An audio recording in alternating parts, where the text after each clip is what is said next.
ईश्वर ने हमें ब्रह्मांड की सबसे खूबसूरत प्रजाति, सबसे उन्नत प्रजाति मनुष्य बनाया।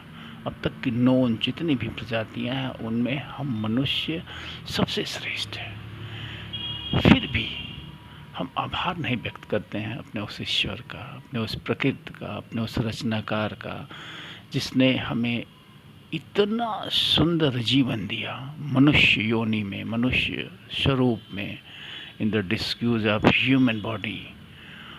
आज आप देखिए चारों तरफ शिकायत करने वालों की भीड़ है। मंदिरों में, मस्जिदों में, गुरुद्वारों में, चर्चों में, जहाँ कहीं भी आप देखेंगे ये सब शिकायत करने वाले हैं ईश्वर से कि ईश्वर आपने मुझे ये नहीं दिया, ईश्वर आपने मुझे वो नहीं दिया, ईश्वर आप मुझे ये दे दो, ईश्वर मुझे आप वो दे दो। ईश्वर ने जो दिया उसका आभार नहीं है। ईश्वर ने मनुष्य योनि के साथ साथ बहुतों को बहुत कुछ भी दिया है, लेकिन कोई भी आभार व्यक्त करने वाला नहीं है। अधिक से अधिक पाने वाला भी ईश्वर के सामने शिकायत और प्रार्थना लेके खड़ा हुआ है कि मुझे ये दे दो, मुझे वो भी दे दो। ये हमें आभार व्यक्त करना सीखना पड़ेगा। जब हम आभार व्यक्त करेंगे तभी हमारे अंदर वो संतोष पैदा होगा, वो संतुष्टि पैदा होगी कि हमारे ईश्वर ने हमें जो दिया वो पर्याप्त दिया। कभी आपने सोचा है कि आपके नीचे लाखों करोड़ों ऐसे लोग हैं जो आप जैसा जीवन जीने का स्वप्न देखते हैं, यानी उनका स्वप्न है कि वो आप जैसा जीवन जी पाएँ, आप जैसी ज़रूरत की चीज़ें उनके पास हों। यानी जिस माहौल में, जिस परिस्थिति में आप रहते हैं उस परिस्थिति में पहुंचना उनका स्वप्न होता है। तो कहने का तात्पर्य यह है कि आपको ईश्वर ने या प्रकृति ने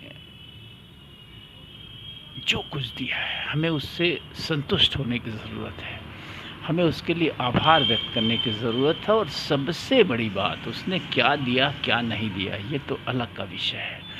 उसने हमें मनुष्य बनाया,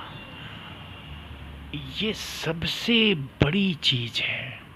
ब्रह्मांड की सबसे खूबसूरत संरचना, जहाँ तक हम जानते हैं ब्रह्मांड के बारे में, उसमें मनुष्य से खूबसूरत संरचना कोई नहीं है।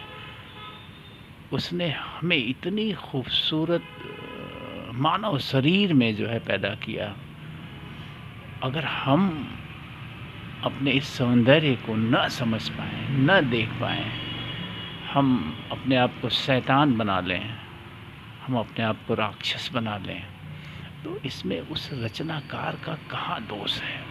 ये दोष हमारा है, ये विकृतियाँ हमने पैदा करी हैं अपने अंदर।